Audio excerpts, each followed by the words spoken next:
오늘 하나님께서 우리에게 주시는 말씀은 시편 77편 10절에서 20절까지의 말씀입니다.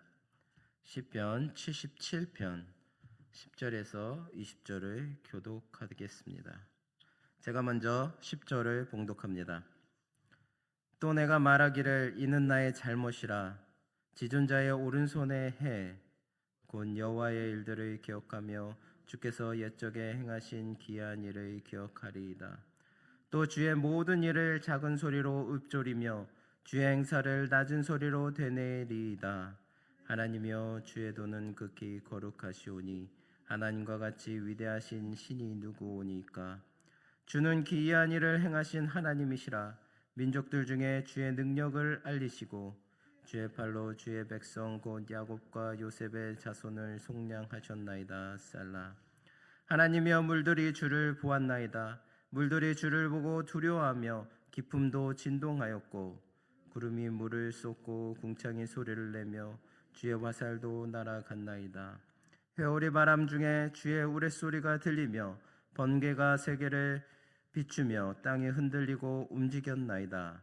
주의 길이 바다에 있었고 주의 곧은 길이 큰 물에 있었으나 주의 발자취를 알 수 없었나이다. 함께 읽겠습니다. 주의 백성을 양떼같이 모세와 아론의 손으로 인도하셨나이다. 아멘.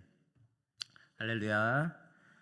오늘은 우리에게 가장 선한 길이라는 제목을 가지고 여러분과 함께 나누기를 원합니다. 오늘 본문은 아삽의 시로서 고난 가운데 하나님께서 행하신 기이한 일들을 기억하고 하나님의 위대하심을 찬양하는 노래입니다. 환난의 상황 속에서 시편 기자의 새로운 깨달음의 모티브는 바로 출애굽 사건입니다. 그것으로 시인은 용기를 얻어 하나님께 다시 그 강력한 능력을 힘있게 해달라고 간청하게 되는 내용입니다. 본문은 출애굽 사건, 또 홍해 사건, 그 홍해 사건을 통해서 또 하나님의 인도하시는 손길 등을 통해서 구원 역사를 다시 한번 되돌아보며 고난 중에 신앙적 갈등을 극복하였음을 보여주는 내용입니다. 본시를 통하여 오늘 우리가 얻게 되는 영적 교훈을 다음과 같이 살펴보도록 하겠습니다. 오늘 본문 말씀 10절을 보면 또 내가 말하기를 이는 나의 잘못이라 라고 하였습니다. 이는 시인이 1절과 9절에 낙심하며 하나님을 의심하게 된 원인이 어디에 있는지를 고백한 것입니다. 즉 자신의 잘못함에 그 원인이 있다는 것입니다. 여기서 잘못이라는 말은 다른 말로 번역하면 연약하다, 쇠약하다라는 뜻을 가지고 있습니다. 이는 몸과 마음이 쇠약해지면서 자신의 믿음마저도 연약해져 있음을 표현하고 있는 것이라 볼 수가 있습니다. 자신의 믿음 없어 보이는 고백이 분명하게 잘못된 것이라고 오늘 시편 기자는 고백하고 있는 것입니다. 시인은 극심한 고난에 처하여 하나님께 거듭 기도하였음에도 불구하고 하나님의 응답이 없자 점차 그 신앙이 약화되고 마침내는 죽은 것과 같이 되어서 하나님을 의심하는 지경에 이르게 되었던 것입니다. 결국 이러한 사실이 우리에게 교훈하는 것이 무엇입니까? 우리가 낙심하며 절방에 빠지는 것은 우리 자신의 연약함에 그 원인이 있다는 것입니다. 즉 자기 자신의 문제가 있다는 말입니다. 우리는 낙심과 절망 가운데 놓이게 되면 그 원인을 외부에서 찾으려는 경향이 있습니다. 어떤 사람은 자기 앞에 놓인 문제가 자신의 힘으로는 도저히 극복하기 어려운 큰 문제라서 낙심하고 절망한다고 생각합니다. 또 어떤 사람은 하나님이 도우시지 않기 때문에 낙심하고 절망한다고 생각합니다.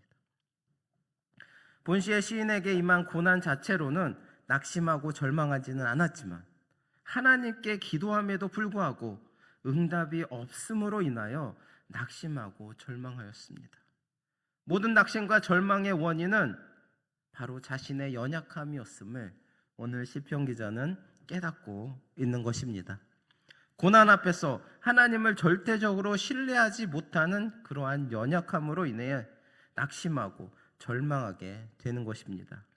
사실 하나님을 절대적으로 신뢰하는 강한 믿음이 있다면 아무리 큰 환난이 닥쳐도 또 하나님의 응답이 지체된다고 하도 낙심하거나 절망하지는 않습니다. 왜냐하면 하나님께서는 해결하실 수 없는 문제가 없고 또한 당신의 백성을 버리시는 일이 없기 때문입니다. 그럼에도 불구하고 많은 사람들이 낙심과 절망 가운데서 자기에게 임한 극심한 환난으로 인해서 하나님의 응답이 또 지체됨으로 인해서 하나님을 원망하기 일쑤입니다. 이러한 사람은 자기가 얼마나 연약한 상태에 있는지 모릅니다. 본시의 시인은 낙심과 절망 가운데서 하나님을 의심하기는 하였지만 그 원인을 외부에서가 아니라 자기 자신에게서 찾았습니다. 즉 시인은 낙심과 절망의 원인이 자신의 신앙적 연약함에 있다는 것을 깨달았던 것입니다. 그렇게 그는 비록 낙심과 절망 가운데 처하여 있었지만 인생을 포기하려 하거나 하나님을 향하여 원망하지 않았던 것입니다. 그는 하나님께서 과거에 당신의 백성에게 행하신 놀라운 구원의 역사를 회상하였습니다. 즉 시인은 과거 하나님의 구원 역사를 회상함으로 자신의 연약한 믿음을 다시 한번 회복하고 있는 것입니다. 그러므로 낙심과 절망 가운데 처하게 되었을 때 그 원인을 외부에서 찾으려고 하지 마시기 바랍니다. 내가 살고 있는 환경 때문에, 하나님 때문에, 또 누구 때문에 내가 이렇게 어렵다라는 원망을 하지 마시기 바랍니다. 우리는 자신의 신앙적 연약함이 낙심과 절망의 원인임을 깨달아야 합니다. 그래서 무엇보다도 하나님에 대한 확고한 신앙을 회복해야 합니다. 우리가 하나님에 대한 절대적인 신앙을 회복하는 그 순간 우리를 짓누르는 낙심과 절망은 모두 사라지게 될 것입니다. 오늘 본 말씀 11절과 12절을 보면 시인은 이렇게 말씀하고 있습니다. 곧 여호와의 일들을 기억하며 주께서 옛적에 행하신 기이한 일을 기억하리이다. 또 주의 모든 일을 작은 소리로 읊조리며 주의 행사를 낮은 소리로 되뇌리이다 라고 하였습니다. 즉 시인은 하나님을 의심하기까지 한 자신의 신앙적 잘못을 극복하기 위하여 하나님의 행사에 대하여 묵상하기로 한 것입니다. 그런데 13절을 보면 시인은 하나님이여 주의 도는 극히 거룩하시오니 하나님과 같이 위대하신 신이 누구오니이까 라고 고백하고 있습니다. 여기서 주의 도는 하나님의 행사나 섭리 등을 의미하는 말입니다. 그리고 거룩하다라는 말은 정당하다라는 의미입니다. 따라서 13절의 고백은 하나님은 모든 행사에 있어서 흠이 없고 완전하시기에 온 우주에 하나님의 비길 만한 큰 신이 없다는 말입니다. 하나님에 대하여 의심을 품었던 시인이 하나님의 모든 행사는 정당하고 완전하며 따라서 하나님과 비길 만한 신이 없다고 고백하고 있는 것은 놀라운 변화입니다. 시인은 어떻게 해서 이처럼 놀랍게 변화된 것입니까? 하나님께서 응답이 없다고 절망 속에 빠져있던 시인이, 이 낙심 속에 빠져있던 시인이 이제는 하나님뿐이 나의 하나님이시다라고 고백하고 있는 것입니다. 오직 하나님만이 완전하시고 오직 하나님만이 나의 하나님이시라라고 고백하고 있습니다.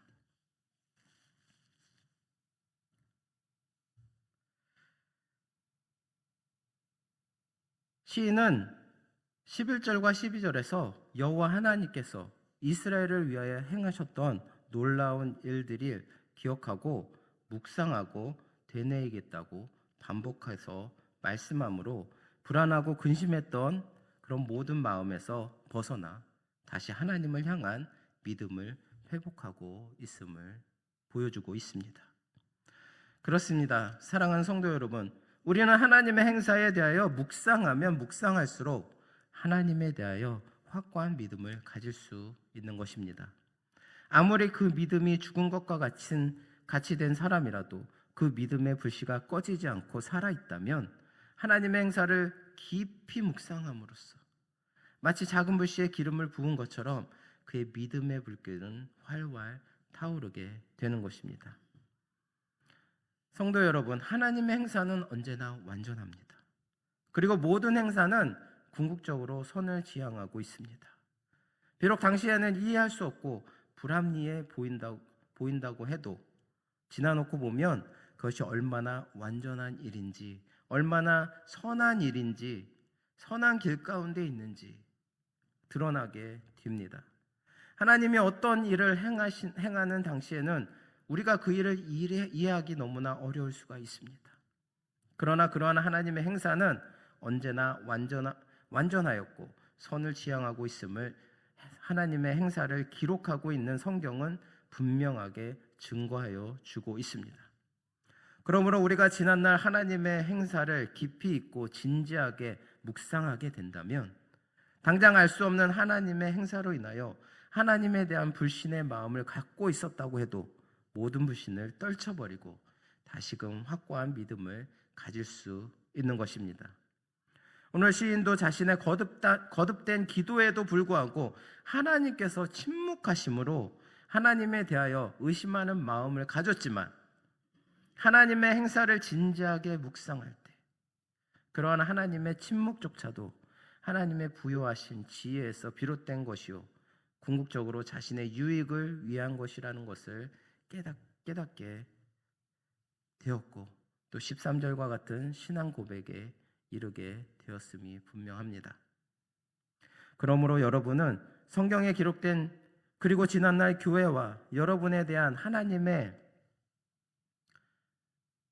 크게 역사하심을 하나님이 하신 그 모든 일들을 기억하면서 그 모든 일들 하나님의 우리 삶 가운데 항상 같이 계시고 우리의 삶에서 역사하고 계셨던 지금까지 하나님께서 지켜보아여 주셔서 지금 이 순간 이 자리에 하나님 앞에 나올 수 있었던 그 하나님의 은혜를 깊이 묵상하시면서 지금 여러분이 가지고 있는 낙심과 절망 속에서 하나님의 그 크신 은혜를 더욱더 깨달으시기 바랍니다. 하나님이 지금 침묵하고 있다고 할지라도 비록 하나님은 우리 앞에 침묵하고 계시는 것이 아닙니다. 하나님의 때, 하나님께서 인도하시는 그 때를 하나님께서는 기다리고 계시는 것입니다. 우리 말씀을 붙들고 깊이 묵상하심으로써 하나님께서 우리에게 이끌어 주시는 그 때를 기다리면서 더욱더 믿음 있는 믿음으로 하나님께 나아 계시는 저나 여러분 되시기를 바랍니다. 마지막으로 14절과 20절은 하나님께서 구약 이스라엘을 구원하신 이를 홍해 사건을 중심으로 기술하고 있습니다. 시인은 13절에 하나님이여 주의 도는 극히 거룩하시오니 하나님과 같이 위대하신 신이 누구오리까 라고 말씀합니다. 이는 하나님께서 역사 속에 행하셨던 크고 놀라우신 일들을 회상하고 묵상하며 내린 결론입니다. 이스라엘을 위해 친히 행하신 모든 일은 지극히 거룩한 것이라고 감탄합니다. 또 놀라운 구원의 역사를 이루신 하나님과 비교할 어떠한 신적 존재도 있을 수 없음을 선언하죠. 하나님은 세상 모든 만물을 창조하시고 또 섭리하시는 하나님이시며 하지 못하실 일이 없는 전능하신 하나님이십니다. 그 대표적인 사건이 주의 팔로 주의 백성 곧 야곱과 요셉의 자손을 속량하신 출애굽 사건입니다. 하나님께서는 아브라함에게 언약하신 것을 기억하여서 야곱과 요셉을 통해 애굽으로 이주하여 430년간을 지내며 요셉을 알지 못하는 왕이 일어나 이스라엘 민족을 종으로 부리던 때에 모세를 택하여 장정만 60만이 넘는 대민족을 애굽 왕 바로의 손에서 구원하여서 가나안 땅으로 인도하여 주셨습니다. 이 사건은 이스라엘뿐만 아니라 여리고성의 라합도 이스라엘 백성들이 그 홍해를 갈라서 건넜다는 사건에 대해서 잘 알고 있을 정도로 이방 나라들에 널리 알려졌습니다. 시인은 본문 말씀 16절에 물들이 주를 보았나이다 라고 말씀하고 있습니다. 이는 홍해 바다를 의인하여 물이 하나님이 어떤 분이신지를 인지하고 순종하여 갈라졌음을 의미하는 말입니다.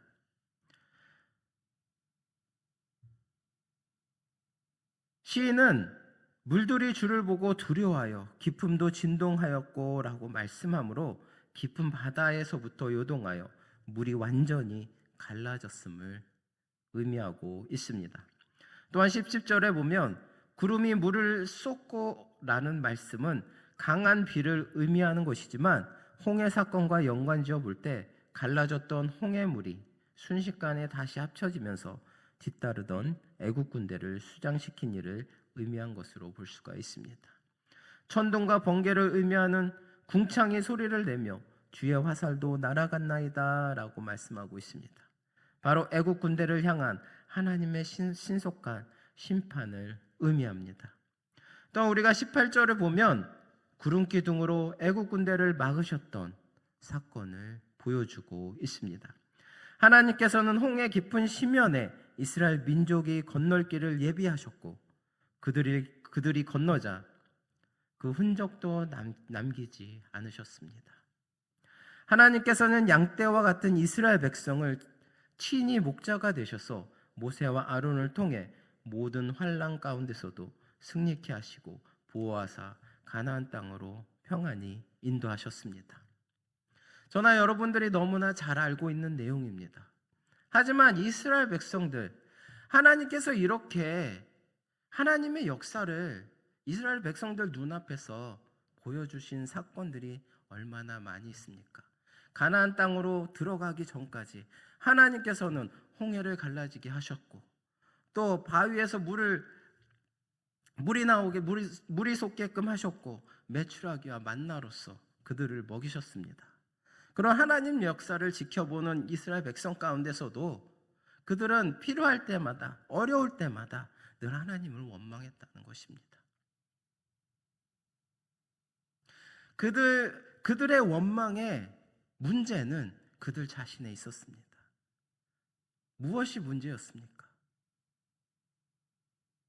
하나님이 같이 있다는 것을 인지하지 못했습니다. 늘 하나님이 같이 하셔서 구름 기둥으로 밤에는 저녁과 낮에 하나님께서 구름 기둥과 해 기둥으로 그들을 보호하시고 지켜주시는데도 불구하고 늘 필요할 때마다 하나님께서 그들의 요구를 들어주시며 그 광야 가운데서 얻기 힘든 모든 것들을 하나님께서 채워주신데도 불구하고 그들은 하나님 앞에 원망을 했습니다. 바로 그들 자신의 문제입니다. 광야의 환경이 문제가 아니었습니다. 언제나 하나님 앞에 구하고 기다리기만 하면 얻을 수 있는, 그럼에도 불구하고 그들은 하나님 앞에 구하기보다는 먼저 원망부터 하였습니다. 그렇습니다. 우리도 마찬가지예요. 우리의 삶 가운데 우리가 힘들거나 어려울 때 문제는 우리 자신 안에 있습니다. 우리가 당하는 어려움과 고난, 우리가 하나님 앞에 구하고 믿고 나아간다면 하나님께서는 우리를 결코 외면하지 않으실 것입니다. 성도 여러분, 우리는 인생을 살아가면서 여러 위기를 만나게 됩니다. 그리고 그러한 위기 가운데는 우리로 하여금 도저히 소망을 가질 수 없게 할 만큼 심각한 것이 있을 수도 있습니다. 우리는 마치 앞에는 홍해가 있고 뒤에는 애국 군대가 추격하여 오는 것과 같은 절박한 위기 가운데 처할 수 있습니다. 그러나 그때 우리는 하나님이 우리를 구원하시지 못할 큰 위기는 없다는 것을 기억해야 합니다. 이 사실만 기억한다면 우리는 어떠한 위기 가운데서도, 어떠한 어려움 속에서도, 어떠한 좌절이나 절망 가운데서도 낙심하거나 흔들리지 않게 될 것입니다. 우리는 절체절명의 위기 상황에서도 하나님을 원망하기보다는 도리어 하나님을 찬양할 수 있게 될 것입니다. 여러분 모두 그처럼 믿고 확신하는 가운데 거하는 성도들이 될 수 있기를 바랍니다. 사랑하는 성도 여러분, 하나님의 섭리는 우리가 다 이해할 수가 없습니다. 하나님은 우리의 상상을 초월하는 우회의 길로 우리를 인도하십니다. 그 길은 어려운 길일 수도 있고 그 길은 또 잘 다져져 있는 편안한 길일 수도 있습니다. 그러한 하나님의 섭리의 의외성은 때로 우리로 하나님께 버림을 받는 것과 같은 느낌을 받게 하기도 합니다. 그러나 사랑하는 성도 여러분, 하나님의 섭리가 아무리 이해가 안 된다고 해도 그것은 우리에게 가장 선한 길입니다. 하나님이 이끄시는 길은 그 길이 어떤 길이라고 할지라도 가장 선한 길이심을 잊지 마시기 바랍니다. 아무리 어렵고 좁고 험난한 길일지라도 우리가 하나님을 의지해서 하나님 붙들고 나아간다면 그 길은 선한 길이고 그 길은 축복의 길인 것입니다. 하나님은 우리를 버리시는 일이 결단코 없습니다. 히브리서 13장 5절에 이렇게 말씀하고 있습니다. 내가 과연 너희를 버리지 아니하고 과연 너희를 떠나지 아니하리라. 바로 하나님의 약속입니다. 그러므로 하나님의 섭리가 아무리 우리의 생각으로는 이해되지 못하고 전혀 따를 수 없는 그런 상황일지라도 하나님의 섭리를 겸손히 받고 하나님의 인도하심에 순종하시는 우리 사랑하는 뉴욕자공동교회 성도님들 되시기를 바랍니다.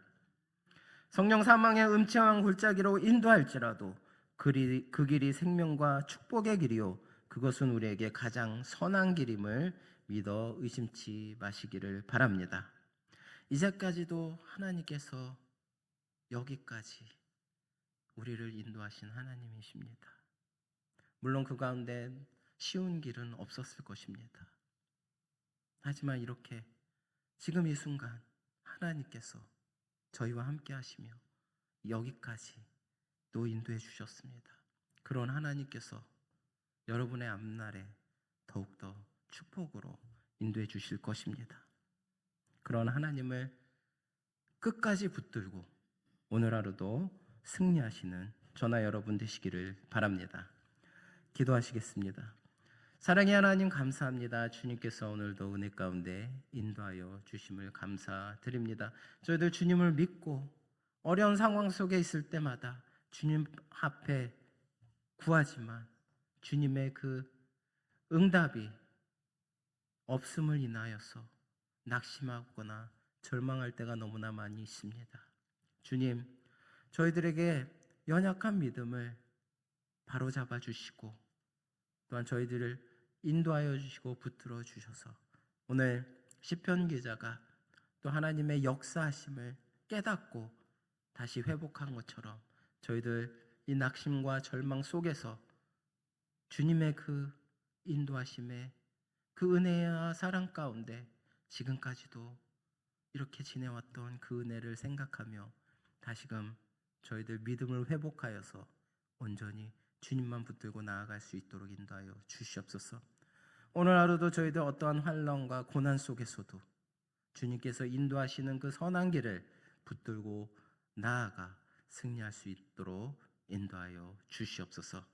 감사드리며 예수 그리스도의 이름으로 기도드립니다. 아멘.